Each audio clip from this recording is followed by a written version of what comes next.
About 2 or 3 years ago, more or less, there was a movie that touched you and me, and we sat and cried and laughed and remembered the storyline. The music was so in keeping, the feeling of the music, the sound. The words had not yet been put to the music. And because the movie and the music became so popular, they wrote words to the theme music to Love Story. Remember? There's only one line that I remember from the words. I'll bet you do too. Love means you never have to say you're sorry. And the reason that I remember those words is because they are so absolutely wrong. Oh, yes, yes. Love means you never have to say you're sorry.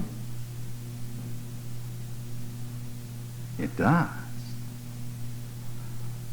As you and I grow and become fully evolving spiritual beings, not just intellectual beings living from that small and narrow, confined part of our human condition, but as we begin to expand into the consciousness that is already there, that consciousness of love, then love is always willing to see and to admit when it has taken a misstep. And as we begin to love ourselves truly, from the strength of that love, we can put down our defenses in life and our buffers in life and can admit our mistakes one by one because strength permits us to do just that. And no longer do we have to pretend that we're something that we have not been. There is nothing on earth more beautiful than someone saying with a smile and from strength, not weakness, "Gosh, I was wrong." Not to gain your approval, but because of love and strength. And love, if in a moment of darkness said or did a thing that has offended one who is loved, then love in us immediately steps forward and says to that one, "I am sorry. I am sorry if I spoke without understanding, without thought. Forgive me. This is not weakness. This is great strength." It does not require an answer or a response. It seeks nothing in return. It does not seek that you or I will judge it well. It's a necessary part of our spiritual growth. And I mention this because in the chapter last week, Wayne Dyer, the author of Your Erroneous Zones, had said that it was not necessary to make apologies because these usually indicate a desire to get the approval of another person. Not so. Remember that Your Erroneous Zones, the book is truly a remarkable book, or we would not be using it here. But it is still, nevertheless, a statement of our psychological system, not a spiritual system. You see, Your Erroneous Zones does not see the universe as a living sea of responsive life. It does not take into account the nature of cosmic love that is aware of you at this very moment and can respond to you on a personal basis. No. The book does not take into account that factor of life, that higher power present in and around us. And so it is here in this series of lessons that we are adding that conscious element of life and wisdom and love, in whom we live and move and have our being. Now, grant you, Erroneous is an advance in psychological thought because it has really taken a spiritual system of thinking and applied it to our psyche. And that's great. But Erroneous does not see you as a spiritual, fourth-dimensional being unfolding.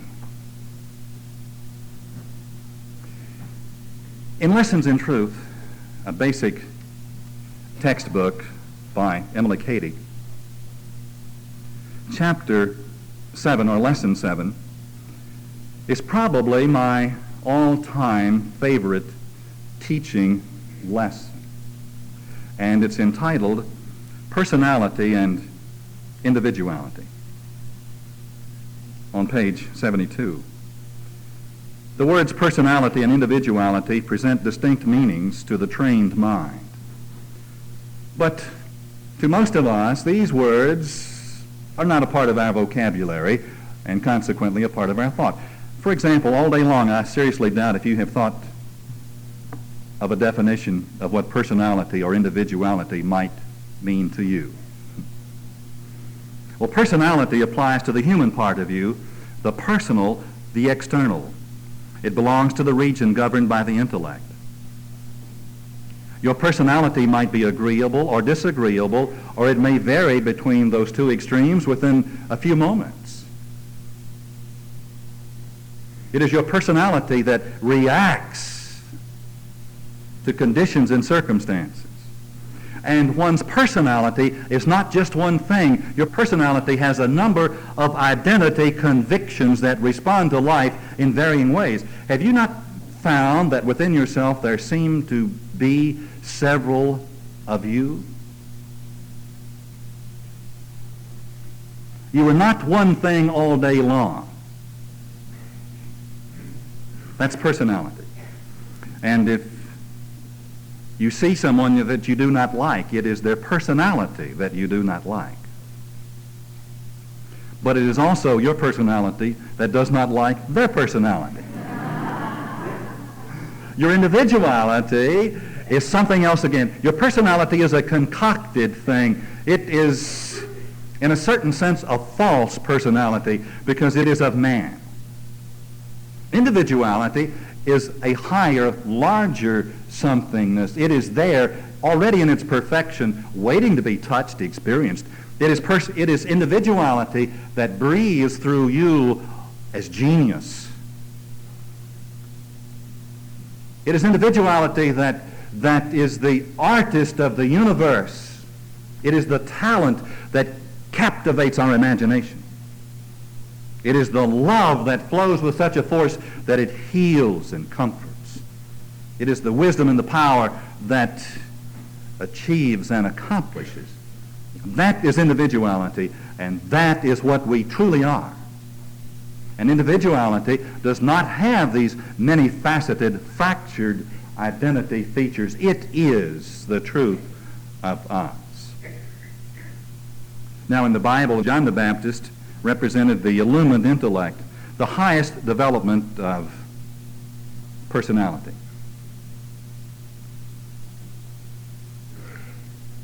And the highest achievement of personality is the recognition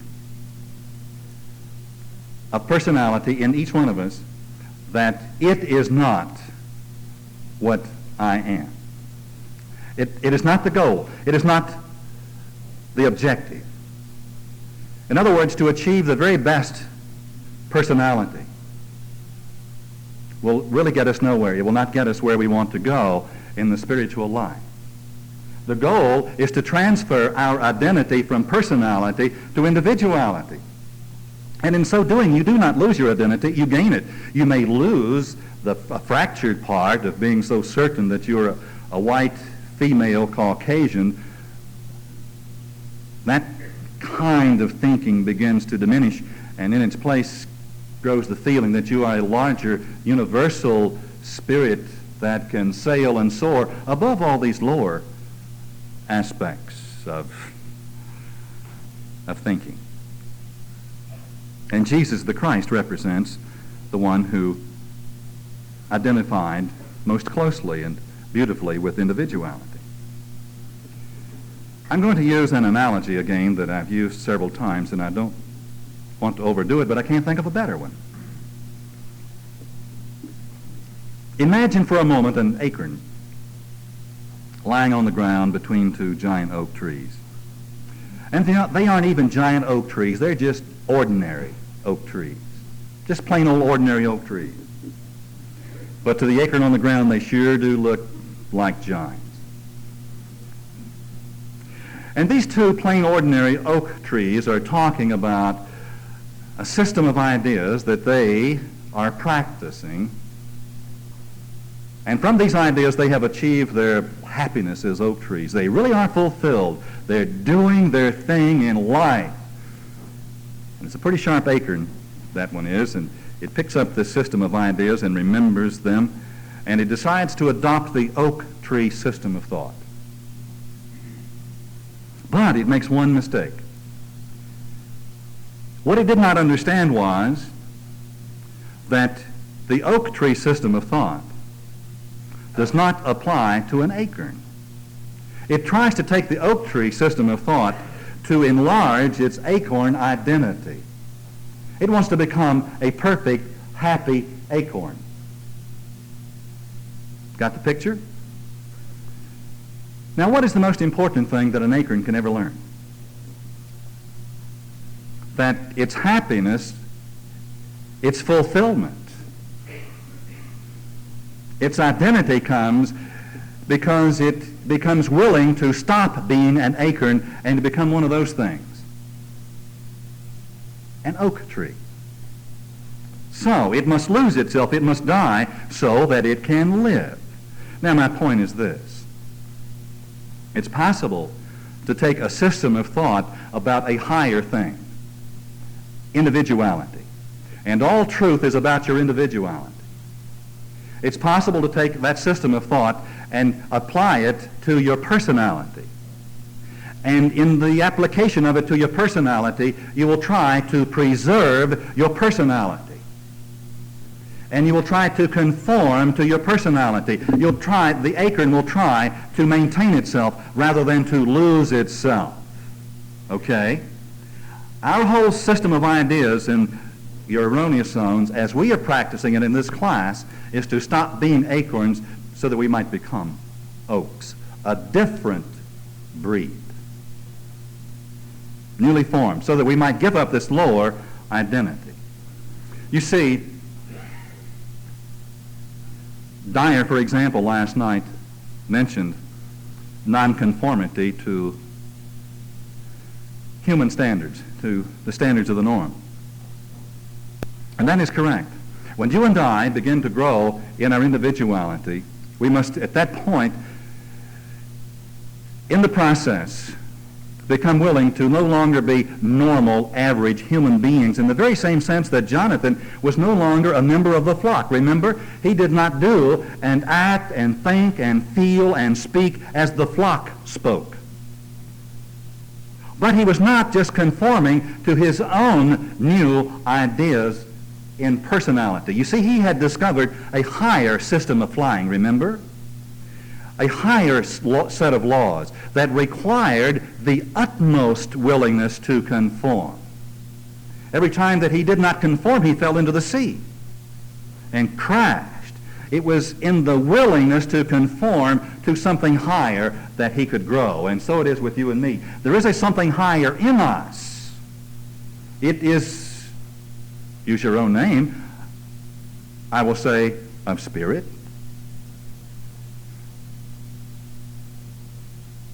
It is that larger self. So, the smaller self must be willing to die. Dyer quotes Emerson a lot. Was it Emerson who spoke of the heart who marches to the beat of a distant drummer, or some other poet? Thoreau, right.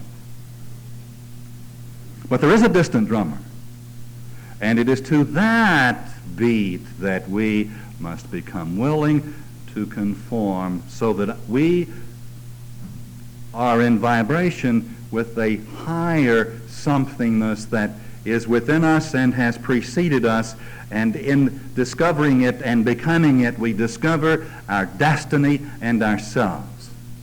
And as it speaks, so would we. And as it lives and loves, so would we. But back to the spiritual system. You see, if the world was just a world of your mind in you and my mind in me, and no connection in between, you could think something now and I could think something now, and that would be the end of it. You would be happier thinking certain thoughts and sadder thinking other thoughts, but that would be the end of it. There would be nothing to connect us or our thought to some future experience.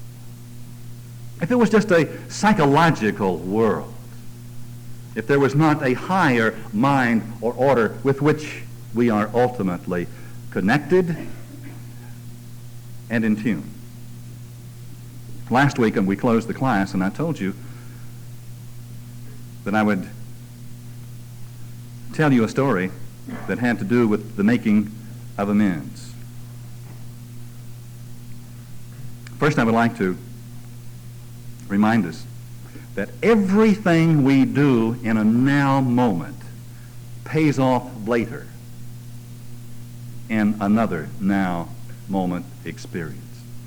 And even if you do nothing now, that pays off later as nothing.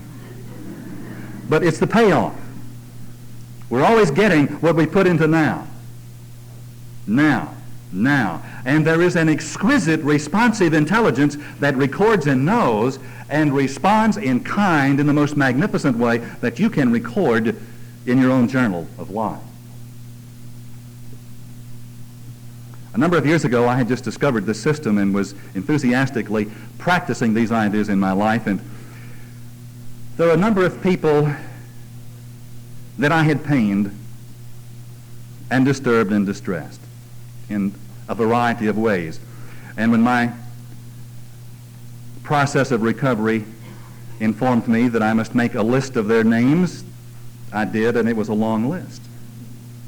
And when I was told by the teacher that I must go to them and speak to them and make my amends to them, I proceeded to do so by letter, by long-distance telephone, and where possible, I approached them personally. And in the beginning with trepidation. But never did I do this ever for their pleasure or for their understanding. It was not for their understanding. It was for my own spiritual growth. It was so that I could become something that I would not be if I did not do this. And I promise you that it was like scraping the barnacles off the hull of a ship. That's how I felt. And as I did it, the process was very cleansing. I felt clean. And I could cut through the water of my life much faster than I was before. And it became an exciting adventure. And the time came that I discovered that a man, an executive with a company for whom I had worked, the day he came to fire me, I quit. This was some months before. And now he was back in town, staying at a wonderful hotel in the South, the city of my birth. And I went to see him and called him from the house phone and told him that I was there and wished to see him, and he was about to hang up, and I said, "Please, Ray, just 1 minute." And when I got up to the room, he said, "Okay, 1 minute." When I got to his room, he was standing with 1 foot in the hallway and 1 foot in his room and his arms crossed, looking at his watch. 1 minute. And I made my amends, and I told him how sorry I was for the things that I had done. And he began to relax, and I said some more things, and I took all the responsibility myself and told him that I would get in touch with other people and tell them, and I did. And we talked for 2 hours and a half. A marvelous conversation that I shall never forget. A year passed, and the time came for me in my growth to go back out into the world at the level at which I had worked and had succeeded in the past. And I was praying about it and asking for guidance because I did not know exactly where to to make my connections first. And one day, in the midst of this readiness and eagerness and willingness and thanking God that my new life was unfolding, the telephone rang at the place I was employed. The second worst job I ever had. The worst job I had ever had was the one that preceded it. And this voice asked if I was Jack Boland, and I assured him that I was. And he told me who he was, the company that he represented, and he said, "We'd like for you to go to work for us. Will you come over to the hotel?" And Hotel Roanoke. And I said, "I will be there in a few minutes," and I was. And this is the story. In that same hotel in the lobby the preceding evening, this man, whose name was John Mosley, had purchased a newspaper, sat down in the lobby to read his newspaper, and was just about to leave to go to retire to his room. And another man sat down, and they spoke, struck up a conversation, discovered that they were with two different competing companies, but this was the only part of their divisions that touched, in that part of the state of Virginia. And John Mosley said, "Gosh, I've been here 3 times looking for someone to take over this territory for my company. But I can't find a person of the quality that I need. Do you happen to know of anyone?" And Ray Hess said, "As a matter of fact, I do. There's a guy, saw him here about a year ago. He came to me." And Ray told John what I had done. And John said, "Anybody that's got guts enough to do that is the person that I want." And before he called, he had checked me out, knew how screwy my life had been. I did not have to go and defend one thing. I was hired before I even knew the person, as the result of what? Of an amend, an apology. Yes and no. Of a spiritual principle practiced. Did you hear that? When the personality said, "Don't do it, it's too painful," and who will know the difference? Everything that we do comes back to us. If you and I wish to truly break free from the past, and the past does not necessarily mean that we've been a total failure, but if it just means that you want to break out of your rut. Someone told me this evening here, "Gosh, I've been in the darndest rut and did not know it until my eye seemed to sink below the level of something." Most of the time we are in a rut and simply do not know that we are, except that it hurts to smile. And you can't tell where the funny part of the joke is anymore. Do you understand? And things just seem to keep on keeping on, and there's no excitement in your life, and your prayers aren't really working. You're in a rut. And if we wish to break free from the past and move into the future, then I must break free from the self that created or caused my past, or that which I've called my past, that peculiar and particular arrangement of events and relationships that turn out to be something less than pleasing or fulfilling. And every one of you know what I'm talking about. If I want to break out of something, it means I want to break into something, but I cannot do it until I can break free from the self that has caused or created the smaller life. It isn't enough to say, "Gosh, I would like for my life to be different." I must find out why my life is like it is. Now, if that is true, then I must also begin to discover something of why I am like I am. And if I wish to discover why I am like I am, I must begin to uncover the labels that I have applied. Who are you?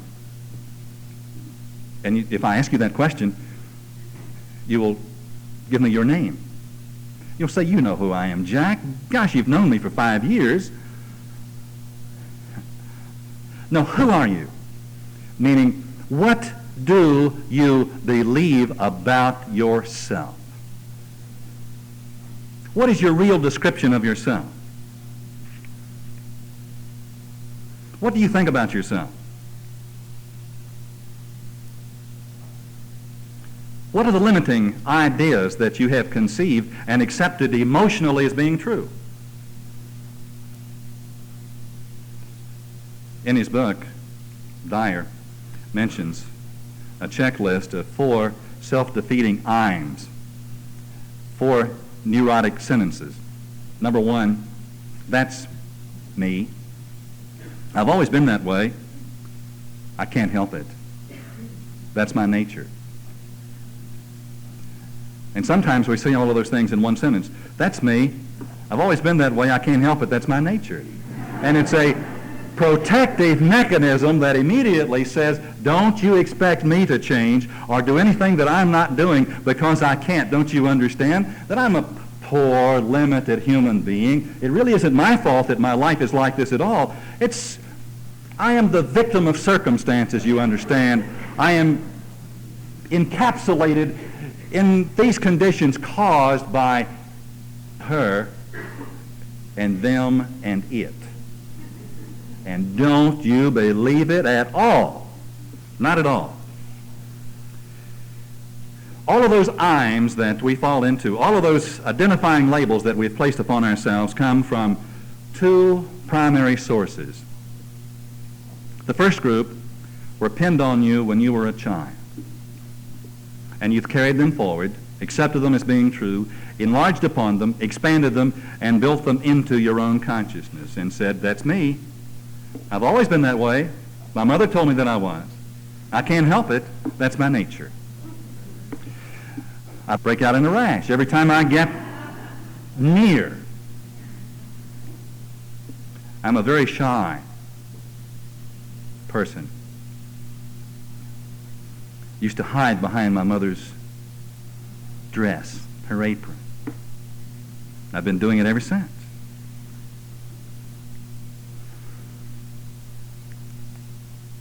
I'm really not very bright, you know.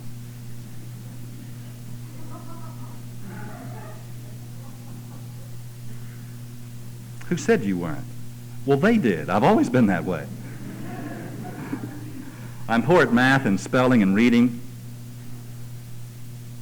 There are another group of things that we latch on to because we learned in time that if we will become an I'm, we won't have to do it. I'm lousy at cooking, at sports. I'm shy and reserved, and I'm nervous. Very nervous. That's why I take that Valium. I'm nervous. And if you really want to get nervous, take some more Valium. I'm unattractive, ugly, big-boned.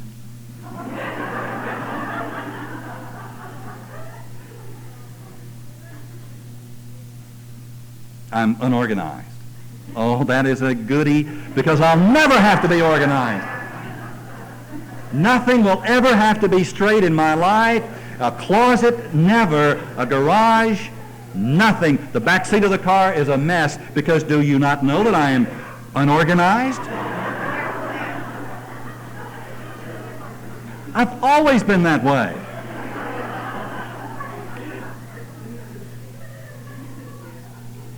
I'm forgetful. I'm always late. Always. 5 minutes late. Always 5 minutes late.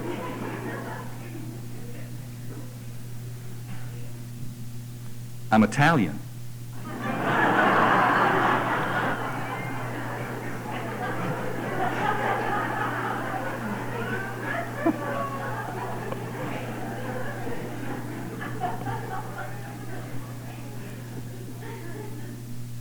I'm German. That's where I get that temper. I'm German. Be careful. I'm German.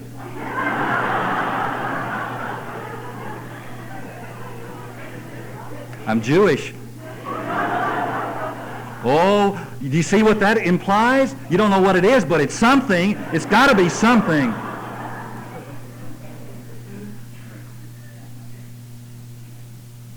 I'm a Gemini.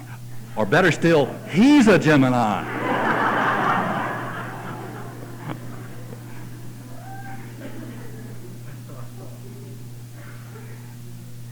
And I really am none of these things. Yes, in an outer way, perhaps some of them, but they have nothing to do with what I am upon this earth. Can you not hear that? That is the acorn part of you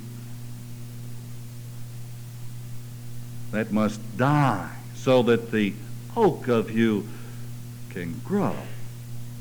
But how can it die if you cling to that and say, that's me.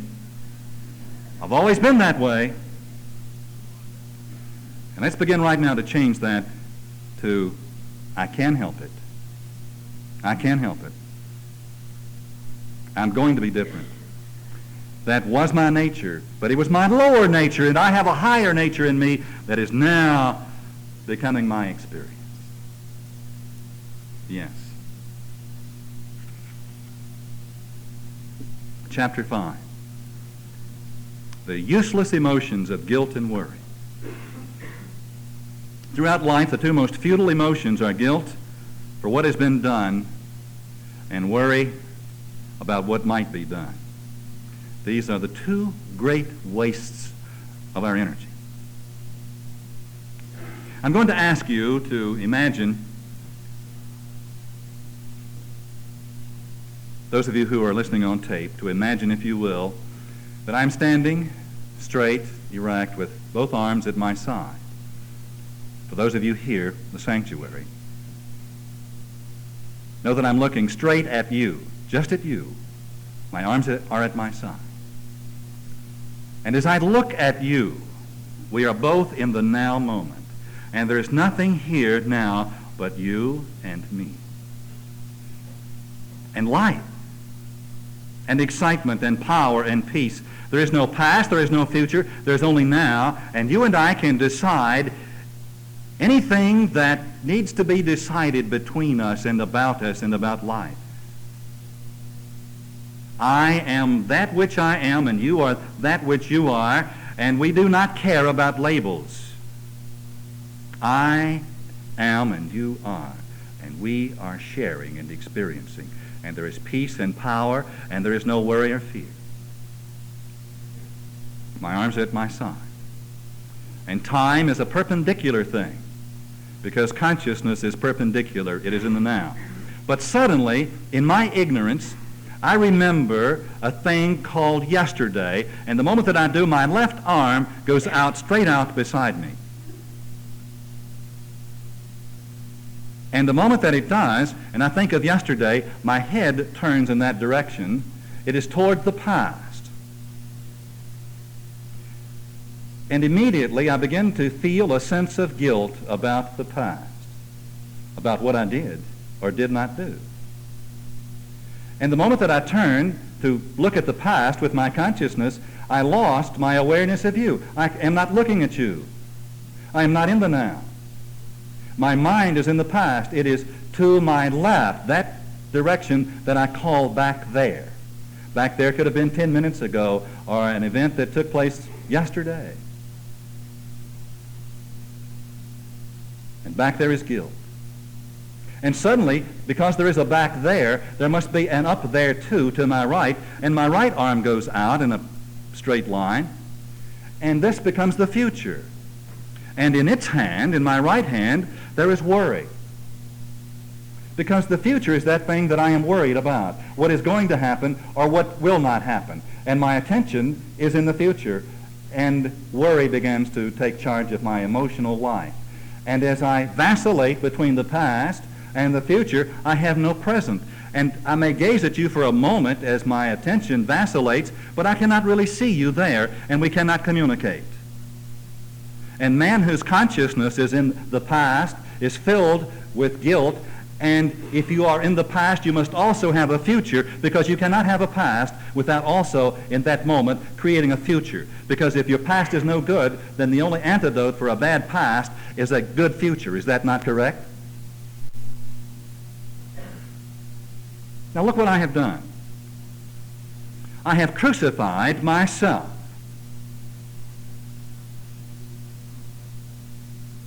And this is the crucifixion of the Christ. This is what the cross stands for. The past, the sense of past, which is a human condition, and the sense of the future. guilt and worry. And you do understand, don't you? And what is the solution? I must cross out of my consciousness this erroneous zone of guilt-ridden ideas and emotional responses. And I cannot do this until I can see that they are there. And I must also cross out the sense that the future holds my good. Tomorrow, next week, when I graduate, at the time of marriage or the birth of a first child. How many of you have had a first child that was going to be the answer? The second child? Now, let me drop my hands because my arms are tied to my side. And now, guess what? We are back together in the now, in the excitement of this moment.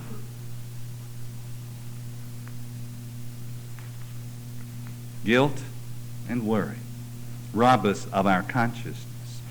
Guilt and worry rob us of our identity. They take us away from where we are. There is only one moment that truly exists, and that moment is now. You see, it is not natural to worry.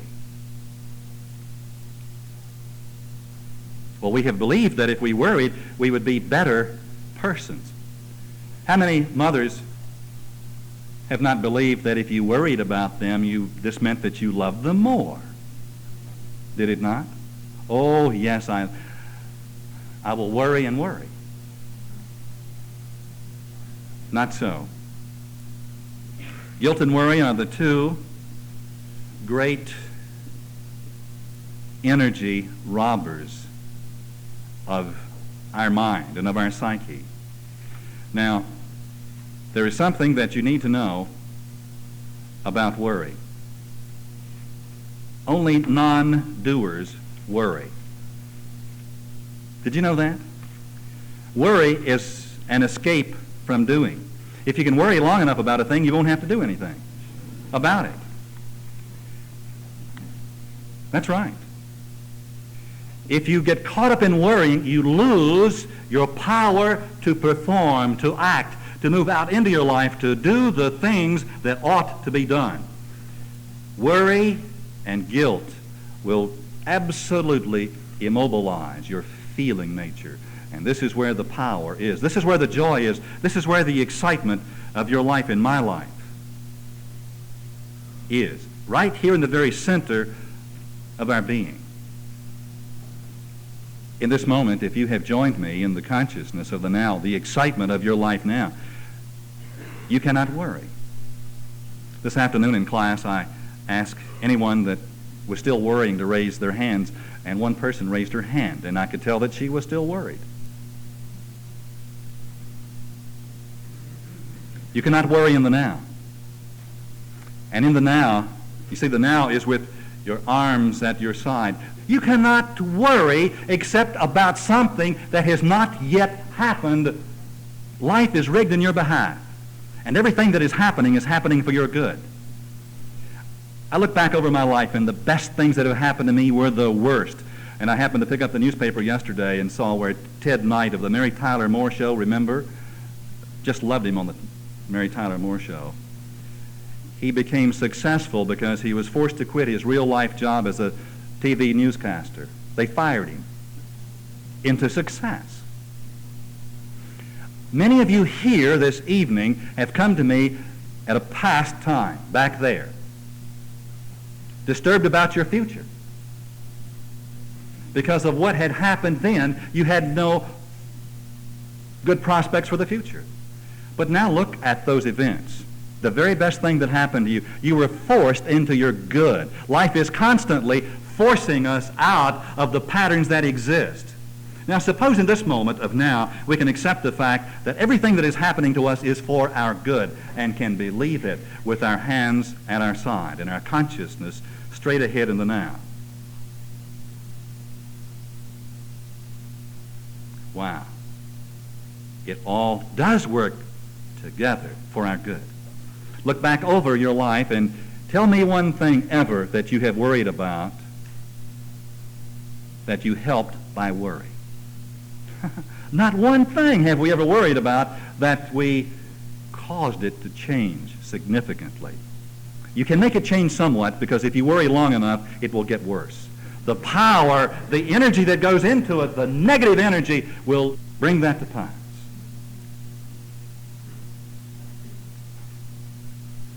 Your worry keeps you from living, and your guilt is a form of death itself, because it keeps you locked into a place that does not exist except in your own psyche. But you are a spiritual being. You cannot be confined to those limited places that are not for you. This week, these next 7 days, are you willing? Are you excited about the possibility of observing yourself? And the moment that you catch yourself feeling guilty about anything, to become aware of it, and in effect, stick your left arm out and catch it and drop it. Are you? And if you catch yourself worrying about something, it has to be a future thing. It is not a now thing. You cannot worry in the now, and you cannot feel guilty now, not in the really in the now moment. There's power in this moment. Here and now. Will you try it? And will you keep a journal of what you find about yourself? Will you? And ask your mind to tell you where that guilt came from. And go back and look at it, and you'll be absolutely amazed at the childishness of it. And delighted as you become willing to release it. And it will flee from you. And if you have a worry, observe it. And you will see how invalid it is. It is a game that you played, a concocted arrangement of the mind. Storm Jameson wrote a prose poem, Here and Now, that I would like to share with you. I believe that only one person in 1,000 knows the trick of really living in the present. Most of us spend 59 minutes an hour living in the past, with regret for lost joys or shame for things badly done, both utterly useless and weakening, or in a future which we either long for or dread. Yet the past is gone beyond prayer, and every minute you spend in vain effort to anticipate the future is a moment lost. There's only one world, the world pressing against you at this minute. There is only 1 minute in which you are alive. This minute, here and now. The only way to live is by accepting each minute as an unrepeatable miracle, which is exactly what it is, a miracle. Unrepeatable. For this day and those that follow, I pray for you a continued series of now moments.